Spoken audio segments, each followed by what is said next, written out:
Go for it. Friggin' what up, dude? Strider Wilson, and I'm the host of this podcast that's mine, going to be called History is Dank. History is Dank with Strider Wilson.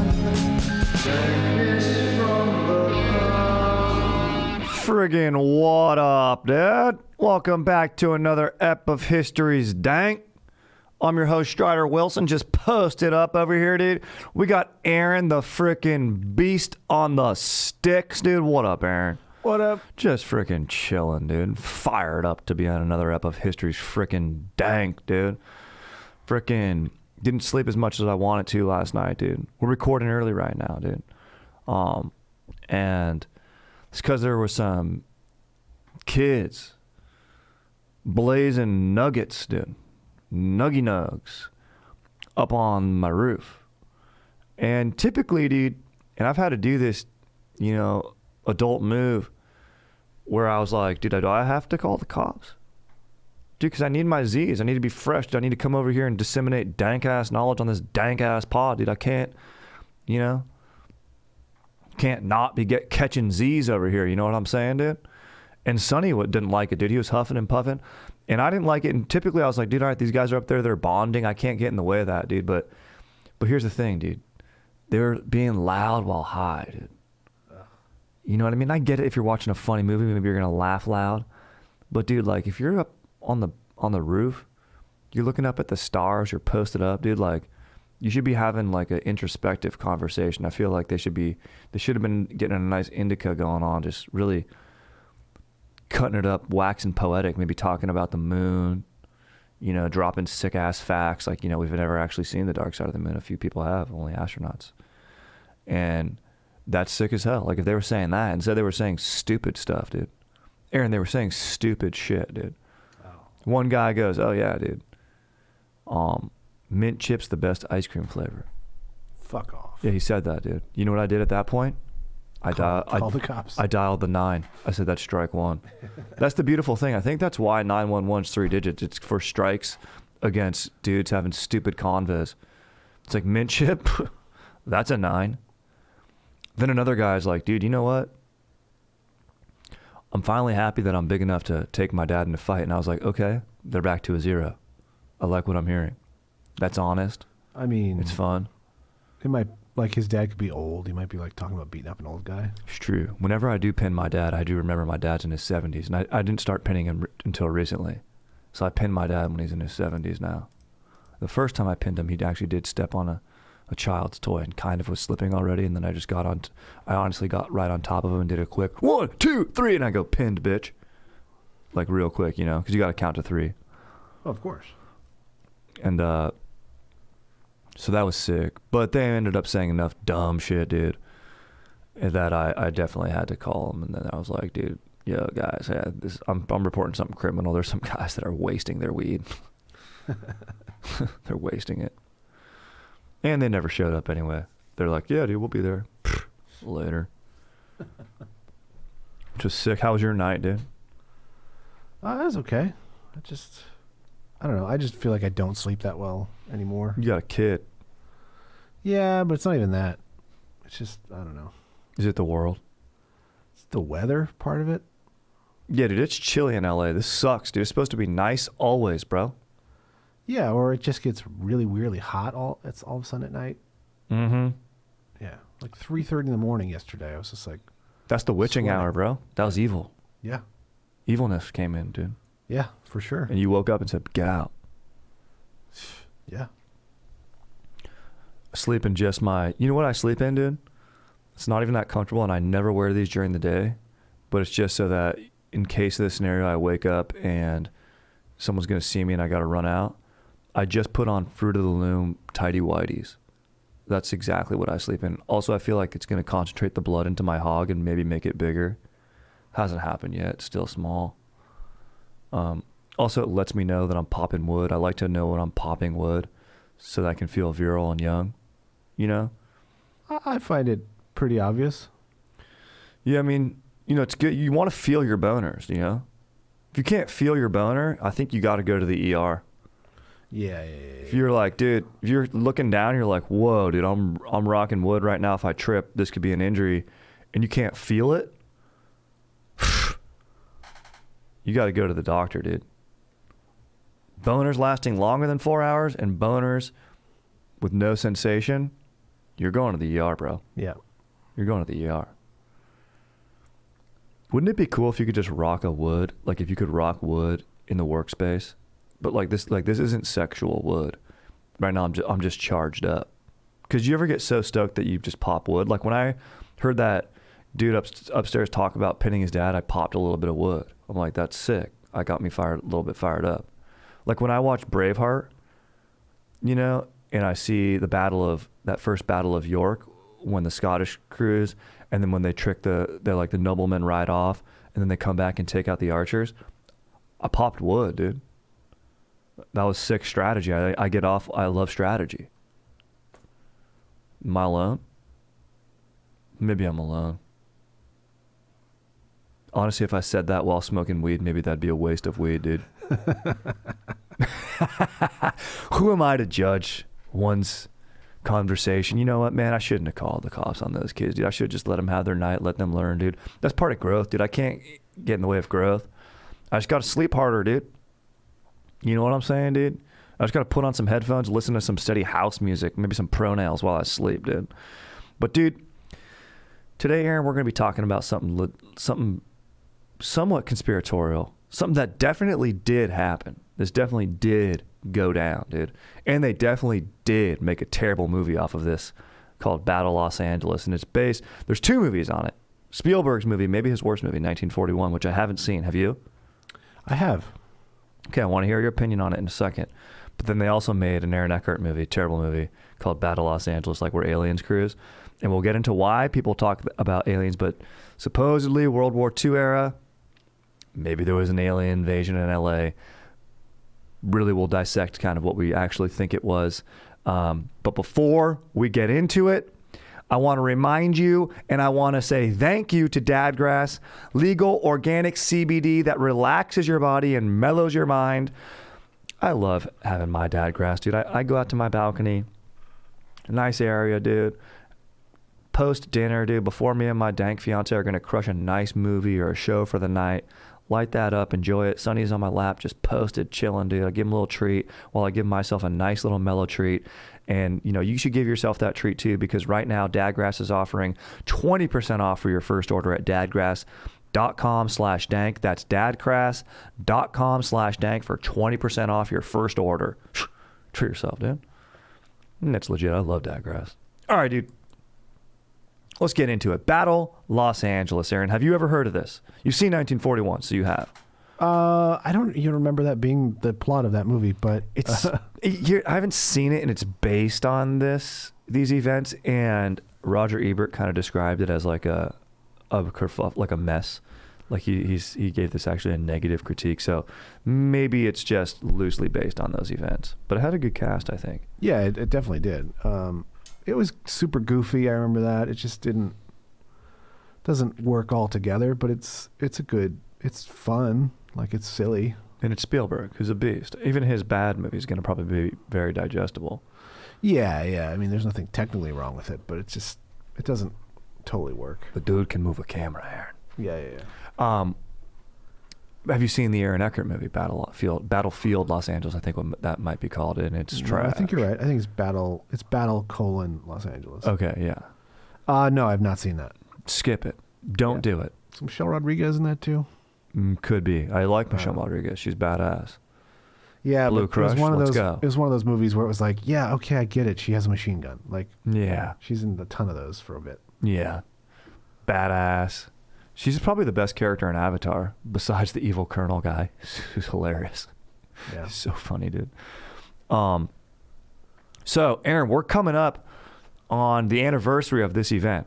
So it took place in the middle of the night, February 24th into February 25th, 1942. So we're operating peak of World War II, post Pearl Harbor attack, which is really plays into this story a lot, and maybe to why this happened.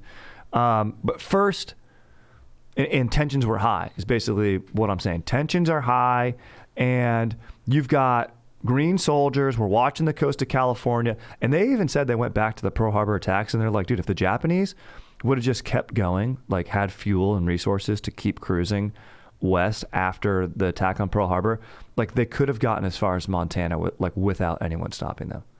Like if they brought ground invading forces and stuff. Wow. Isn't that crazy? That's bananas. So good thing they burned too much fuel or whatever, and their plan didn't, entail that, dude. And then they got friggin' straight up murked by us at the Battle of Midway, dude, which was sick. Turning point in the War in the Pacific, dude. Anyway, dude, we're talking the Battle of Los Angeles, which is...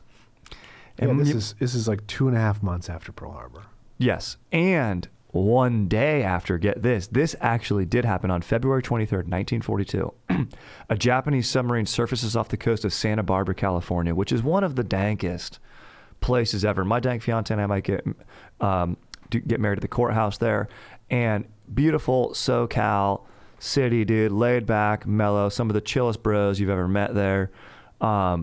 So sick, dude. UC Santa Barbara, a lot of my bros went there, dude. Brooks, Foursome, dude, AJ, just some total chillers that went to that school, dude. You got Ivy, dude, Del Playa, one of the best party atmospheres, I think, on earth. So just a sick ass place. And maybe the Japanese knew that it had that sick ass energy, but also maybe they knew that there was a little oil field there, a little oil refinery on the coast.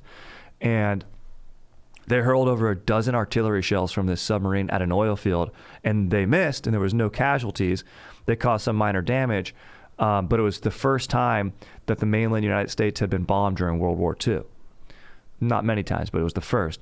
And so basically they're like, dude, there's Japanese subs in the Pacific. People in Santa Barbara, where people in LA are like, what's going on, dude? And then... So tensions are heightened. You got Pearl Harbor. You got this sub that hurled artillery. People are like, that could hit my house, whatever. Then you have Battle Los Angeles. And on the evening of February 24th, 1940, deuce, dude, some naval intelligence instructs the California coast to seal themselves up for a potential Japanese attack, dude, because they got radar. And radar is, a little innovative at this time. There's some flaws and stuff like that. But then after about 2 a.m. on February 25th, military radar picks up what appears to be an enemy contact about 120 miles west of Los Angeles, dude. So that's like Catalina, just keep going, dude. Kind of maybe where Cortez Bank is, which was one of the fattest, sickest ass waves in the world. And basically there's an air raid sirens go off, which is honestly, those sirens, dude, what you hear like in Armageddon, like the Michael Bay, like... Terrifying noise, dude. Who chose that? I think that's why. Why do they have to choose that, dude? Why can't it just be like that Drake noise, dude? And everyone can kind of be stoked to lock it down. Or maybe just some house like... Or like that Zombie Nation.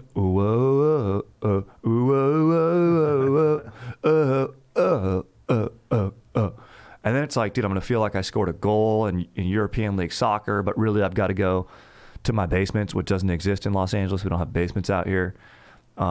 Basically just hide under the kitchen table or something. But people might bone if you get a sick beat like that. Instead, you get this, which is basically the noise I was making last night. Why are they talking? Like a knob. Dude, I was a knob, dude. That's kind of why this podcast is important, dude. Sometimes I realize when I'm being a knob. No, they gotta respect common areas and certain times. That's true, dude. It was late. It was like 2 a.m., bro. Yeah. Anything after 10 is like... Yeah, that's exactly right. It's like go to your car, hotbox your car at that point. But maybe they don't have a car, but go hotbox your mom's car, dude. Yeah. Anyway, dude. So this is 2 a.m. About an hour later, 3 a.m., bro. There's reports of unidentified objects in the sky. Then troops in Santa Monica unleash a barrage of anti-aircraft. We're talking 50 cal machine gun, just lighting it up. Tons of stuff, dude. Just lighting up the air, dude. Coastal Defense Weapons join in, dude. Flak, you know what I'm saying, bro? Coastal Artillery Corps Colonel John G. Murphy. This dude later wrote, but Cold Detachment disclosed no planes of any type in the sky, friendly or enemy. So there's something on the radar. 120 miles off the coast. Hour later, okay, they should be here. Someone reports seeing, this is nighttime. They use some spotlights for the skies and stuff. It's not as well lit now. You got to step back into the 40s. We do have spotlights and stuff, and also, there is aviation and there are commercial airliners, but they're not as like ubiquitous as they are now. And plus there was a blackout, so citywide blackout, nothing should have been going down. But basically these troops just open fire. They're thinking they're seeing stuff. And there's reports are pouring in saying, oh, there's Japanese aircraft flying in formation and bombs are falling. And, people are just hearing shooting and they don't know what it is. It's loud, dude. You can't tell if I've never been in battle, but dude, I've watched sick ass war movies, but it's like probably in real life, if I heard like a grenade or like artillery, and I grew up next to Pendleton and they would bomb San Clemente Island. And dude, you could like feel like for practice, San Clemente Island's like kind of like Catalina, but more south. And it's uninhabitable because they literally use it as target practice for the Marines. And, dude, you would hear the artillery firing. And where I grew up in San Juan, like Pendleton's like 20 miles away and they're hitting targets that are like, 30 miles off the coast. Dude, you could like feel the reverberation of those things. Like it's gnarly, dude. Yeah. You'd be like, what is that? Like, Aaron, you grew up in San Clemente. You probably heard that shit sometimes too. I remember we had sonic booms a lot. Yeah, you get some. Yeah, because Edwards Air Base is down there, isn't it? Or Miramar, but I was by the border, so there was always like a Navy base in Imperial Beach. Yeah, dude, a lot of military shit going on in San Diego, dude. And it's loud as hell and it's scary as hell, dude. So people are scared, dude. Civilians are scared, and when you're scared, you're gonna have confirmation bias. You're gonna want to understand stuff, right? How do you curb fear? Through understanding. So people are trying to understand what's going on. They fire off, coastal defenses fire off about 1,400 pounds of ammo, dude, shot in the sky. 5 people died of heart attacks, speaking of how scary it was, in an auto accident. Someone crashed looking up at the sky, being like, probably like, what the fuck? Boom, and then nailed a tree. So that's very sad. And some homes were partially damaged from falling shells and shrapnel. Other than that, 0 enemy targets downed. Nothing hit. Absolutely nothing. So a big hoo-ha, maybe is what they'd say back in that day. I don't know. So this becomes dubbed in the media as the Battle of Los Angeles. The Secretary of the Navy, this dude Frank Knox, which is a perfect name, dude. Freaking Frank Knox, dude. And a few knocks against this guy, dude. He actually says the firefight was a false alarm brought on by jittery nerves. Okay? I believe what he's saying. But then you got the Army Secretary, dude, this dude of War, Henry Stimson, dude, and he's like, no, because he's an Army guy. He's Army brass, bro. He can't be, you can't talk S on the Army, dude. Some Navy guy is going to say that, but not my Army dudes. He's like, no, there are at least 15 planes that buzzed the city. 15 planes probably buzzed us. It's like, what does that even mean, dude? Came by quick, buzzed the city, and went out, so we scared them off. And then he even went so far as emboldened his lie. He goes, and this is a provocative theory, he goes, yeah, there was even phantom fighters. He calls them phantom fighters that may have been commercial aircraft operated by enemy agents hoping to strike fear into the public. He goes, this was a fear-inducing mission. The Japanese are toying with us. It's mental games. He later dials that back. But just hilarious, dude, how people just want it. It's like, dude, why you got to be so egotistical? Just admit, dude. Like the Navy guy's like, yeah, we were jittery. We fired off rounds. Sorry. This other guy's like, no, we got buzzed by phantom fighters. You're all welcome. Hilarious, dude. He backpedals that. Then you have a lot of eyewitnesses in the city, scared people. Meanwhile, there's a blackout, very limited lighting, just a few spotlights going up in the air around the coast, saying that they saw a big floating object resembling a balloon. Spotted anywhere. People say they spotted anywhere from 1 plane to several dozen, dude. So basically, no one knows what's going on. You have people saying they saw stuff. You have other people saying, oh, we saw paratroopers. There's no paratroopers. No one landed anywhere. No one's garrisoning any homes or buildings. later after these events, years later after the war, the Japanese military comes out and says, oh, we never flew aircraft over the city during World War II. We never did that.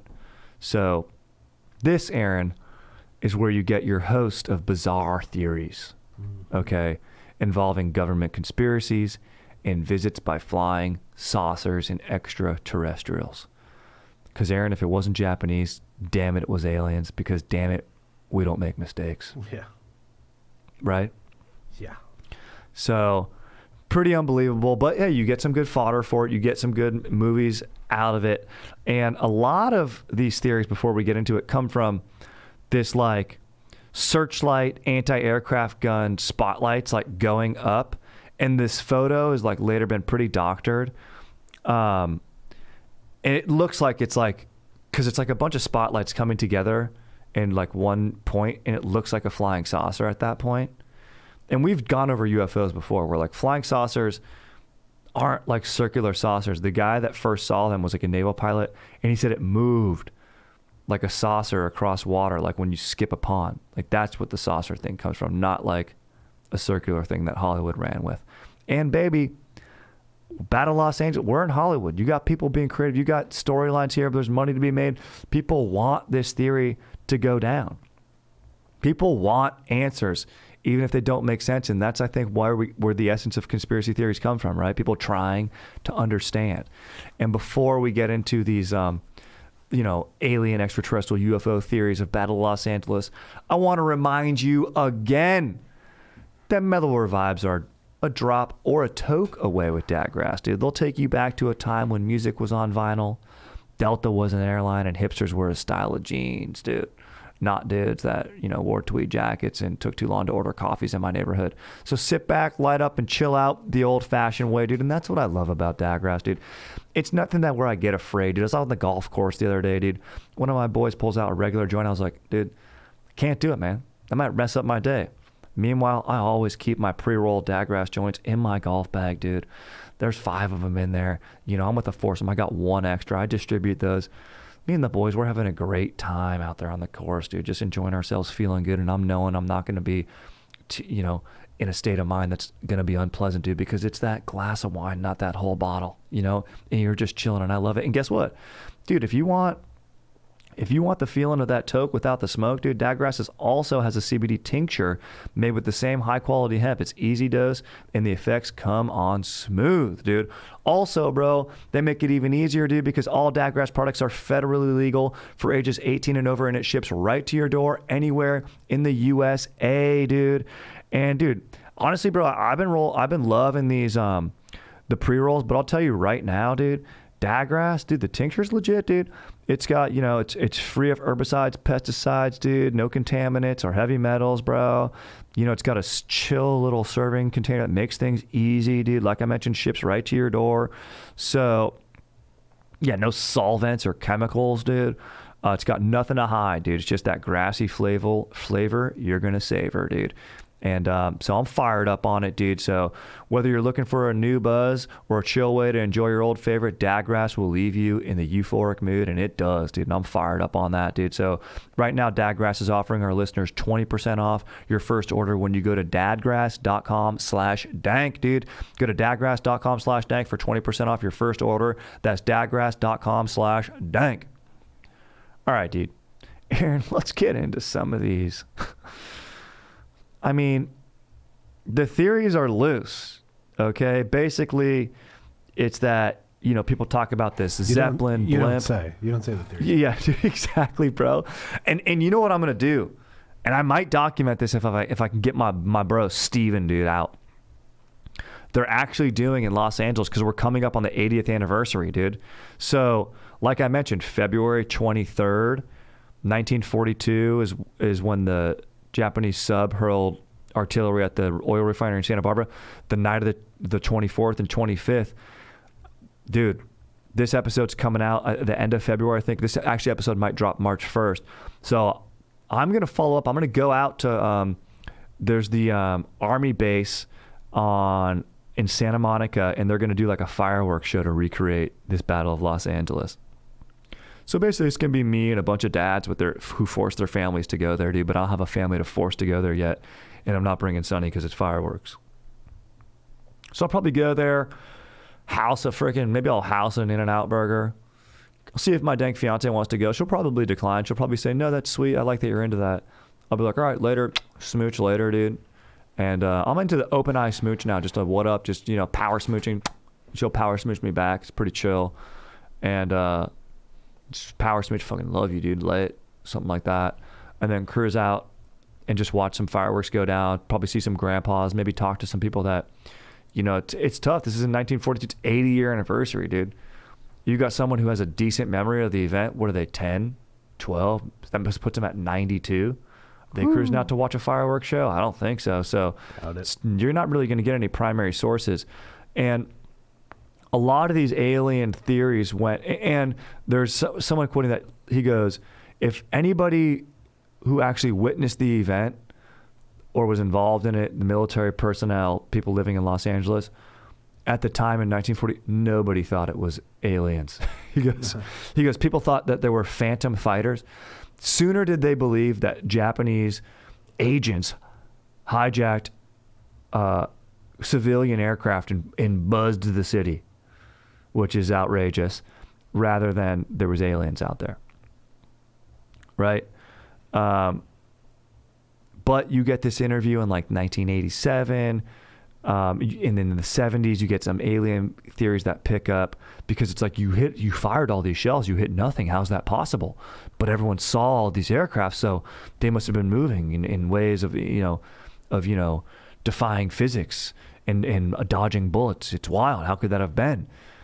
And so you have this doctored photograph from the LA Times. You have, let's see, people said that was proof. Then you have this thing that came out in the 80s where 2 FBI agents received something called like the Majestic 12 memo. And in 1988, and I went to the FBI website, and they said, and I'm quoting the website here. They say the Majestic 12 in 1988, 2 FBI offices received a similar version of a memo titled Operation Majestic 12, claiming to be highly classified government documents, dude. The memo appeared to be a briefing for the newly elected President Eisenhower on a secret committee created to exploit a recovery of an extraterrestrial aircraft and cover up this work from public examination. An Air Force investigation determined the document to be fake. So basically, it's also, I mean, what up? Eisenhower wasn't president in 42. No, he was not. But this document is from George C. Marshall from March 5th, 1942. So after the event, and it appears in this memo, like that was supposed to brief it. So it's like the idea behind this fake memo is that this correspondence from George C. Marshall to Roosevelt is used to like update Eisenhower later. No. And it's like there's just too much going on. And basically the idea behind this memo is that they actually did down 2 extraterrestrial crafts that were then quickly covered up and taken away. That this special Army G2 unit and this special IPU unit needs to be developed, this interplanetary phenomenon unit. And that's kind of how they actually decipher this document as fake, because it was like proper formatting and letterheading from George C. Marshall's office to FDR. But then they like added this IPU thing later, and analysts at the FBI were like, yeah, no, this is fake. It's just a way that if you create an office like this, you can spend all the money you want, and no one can say, well, there's no reason for that. Yeah, there is. Yeah, exactly. It's like, that's why we have fucking Space Force. Dude, exactly, bro. You can just write off anything. Oh yeah, that was for the Space Force. Space Force likes to get lunch a lot. They like steak dinners. I had a meal at Ruth Chris, I talked primarily about Steak Force, so I'm going to be writing that off. Or, excuse me, Face Force. Space Force. Steak Force is Dude, I'm telling you, bro, these teenagers kept me up, bro. Not sharp. I got to be sharp, dude. So I'm saying, if I'm not getting my Z's, I probably lose 10 pounds on my freaking dumbbell routine, and a few, my wits aren't about me, dude. I got to have my head on a swivel. Got to be ready to rock, dude. If it affects my boning, that's the last straw, dude. You're operating as well as these military guys were at the time. Yeah, exactly. I'm jittery. Got caffeine. I'm jittery. I'm just firing off blanks. No, these weren't blanks, dude. These were real rounds, 1,400 rounds of ammo. So this Marshall Roosevelt memo, dude, it claims to recover these alien aircrafts, dude, and mystery airplanes, and this is before Roswell. Yeah, before Roswell. So this is sort of like, we also talked about this in another episode, like the most UFO sightings or claims of sightings are in California. We just have the most people. Yeah, exactly right. It's like one of those freakonomic stats. And we have a lot of military Air Force bases out here, it's crazy shit, dude. But that's the thrust, is this Majestic 12 document, which is a sick ass name, Majestic 12 memo that ended up being fake from like the chief of staff. Why didn't anybody shoot at Elon Musk's thing when it was flying through the sky? Remember? Right. A couple years ago. Here's the thing. Yeah, honestly, dude, hey, had we been attacked recently or hurled artillery, we might have freaked out. Yeah. I remember seeing that, being like, what the hell is that? I thought they were just making a movie. I was like, oh, that's all they're shooting something. Mm-hmm. They need a sick ass angle. I was like, oh, Michael Bay's up to something, dude. Instead it was Elon Musk. One time I was standing on a balcony at my old job and I was having my lunch, and I look up at the sky and I was like, oh, they must be filming a movie because they're just constantly doing these loops. Yeah. It was just the airport. It's just the plane's taking off. Oh yeah, they got them. Yeah. It's just like, no, there's nobody filming a movie. What the hell am I thinking? Isn't it crazy? Those are planes going off, taking off every 10 minutes. Burbank, dude. That's LA, bro. It's freaking where people coming and going, dude. Every minute, probably. Yeah. Plane taking off. So basically, we're all stupid, is what I'm saying. Yeah, dude. Never underestimate stupidity. Never count out stupidity ever, dude. Not stupidity, but like your brain's attempt to make sense of something. Yeah. Based on very little stimulus, and your mind just goes all over the place for no reason. It's just like, no, it's a very simple answer. Yeah, it's why I get scared. It's why, and then you get ideas put in your head the way you grow up, your circumstances surrounding you. That's why at night, if I hear something creak, I'm like, that's the devil. That's the little girl from The Exorcist crawling into my room weird. Yeah. Or the girl from The Ring. And then I'm like, Jesus, then I have to wake up my fiance, say, hey, is there something in our room? She's like, what? No, dude, you're chill, bro. Then I have to get out of the bed in my tidy whities. But that's what's legit to have a dog, because, if the dog barks, he senses something. But typically it's just people walking in the hallway. So yeah, just gotta chill, dude. Well, if your dog barks, they sense something, but there will be no help. Yeah. Oh, zero help. Yeah. 0 help, dude. We'll get murked. Maybe buy me some time, but that's about it. So basically this Battle Los Angeles, whole big nothing. Although, like anything, and this is the 40s, dude, and it's always a bummer in American history that you got racism and everything. So you have this embarrassment by the military, then turns into outrage, where the Army was accused of shooting up an empty sky, and then the sheriff of LA was like particularly embarrassed. Hilarious. He's like, it's my fault. It's like, dude, you're the sheriff of LA. No one cares what you think here, dude. It's a war. We thought this was a wartime thing. Just chill, bro. Just go help people with that got in the auto accident. But he says he valiantly helped the FBI round up several Japanese nurserymen and gardeners who were supposedly caught in the act of signaling the enemy aviators. Oh, isn't that just terrible? What an asshole, that guy. Yeah, I caught him. Just doing their job. Yeah, I saw him signaling stuff.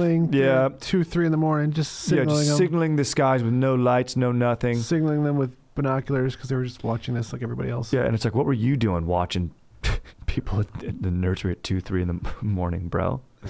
Get out of here, dude. That guy's a moron. All right, dude, let's do a few cues, then bone out, dude. Strider, remember your local sheriff is elected and probably stupid. Yeah, dude, let's be honest. If you got a small town politician, probably not the most qualified, dude. But, small town politics count. They're going to affect your day-to-day life, so it's kind of tragic. Hey, if you're a competent, good person, get out there, dude. Yeah. Make it happen. Just say that our current sheriff is on Fox News quite a lot. Yeah, dude. That's all I'm saying. Yeah, bro. Sheriff is a hilarious title, dude, to still have. All right, dude. Strider, what up? I'm in the middle of a discussion with a few friends. What do you think about the ideal number of dudes on a dude trip is? I'm not talking about a Vegas or Cabo bachelor trip where you've got like 10 plus bros.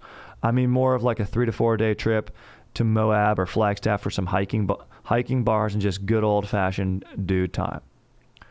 I mean, dude, okay, they got a saying, three's company, so I think you got to go. Anything more than 3, I think, is chill. Probably even numbers, so bros can have, someone to talk with at all times. But it's like, I'd say 6. This way, if you play some beer pong, you can get a good little round robin tournament going. Maybe 4 if you don't want to get a weight. I'd say 4 to 6, bros. It's perfect, dude. Yeah, I was going to say 4. 4, maybe 5. Just whatever fits in one car. You don't ever want to have to take 2 cars. You know what? That's a good call. I'm going back down to 4. I think 4 bros, especially going to Flagstaff, hitting the bars, you're taking 1 car. That's the move. It's 4 bros. It's 4 bros. If it's 6 bros, it becomes a big thing. 4's the move, 100%. And then, like you mentioned, bachelor party, Cabo, Vegas, get as many bros as you can. Get as many bros operating as you can, dude. Full forces, call for backup. What's crapping in my freaking dogs, Strider and Aaron? Been a Danktorian since Ep 1 and part of the Stoke Niche ever since, even before the ATC days. What a legend, dude. Let's go, bro. My Q. Do you think certain species of bros buy certain light beers? I'm from South Bay area and know some bros from Central Valley that always buy Bud Light. Pretty hick type dudes. You guys should give your opinions on the bros that buy Coors, Miller, Natty Light, and Rolling Rock. Mexican peers have my heart, though. I know Aaron doesn't drink, but maybe he has a good outside perspective. All right, later. Got a jizz. Bo is his name. I love it, dude.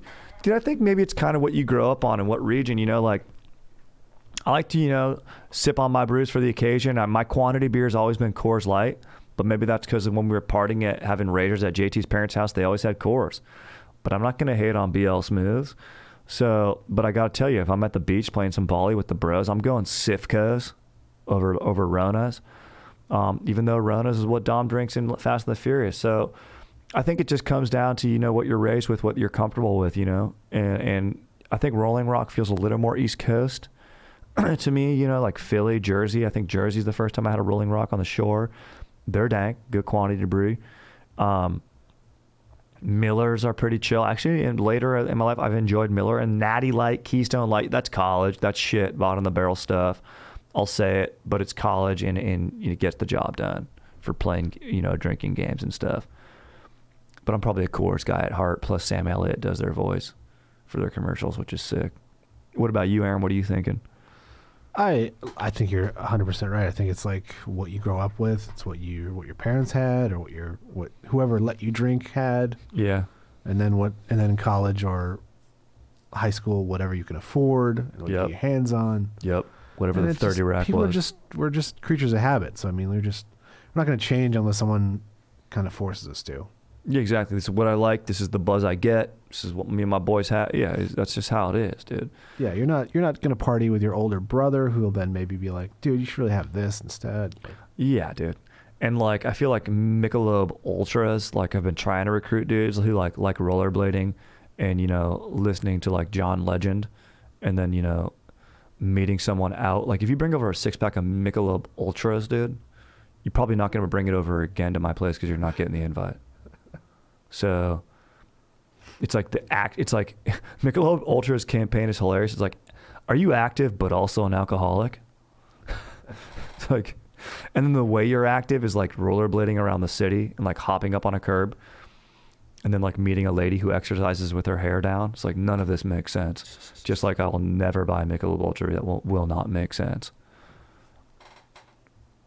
It's crazy, dude. Although one time I did buy Michelob Ultras because there was the only 30 rack left. And I didn't even know they sold 30 racks. And in hindsight, it might have only been an 20-pack of long necks. And I bought that, and then I bought 60 nuggets from McDonald's just to even things out.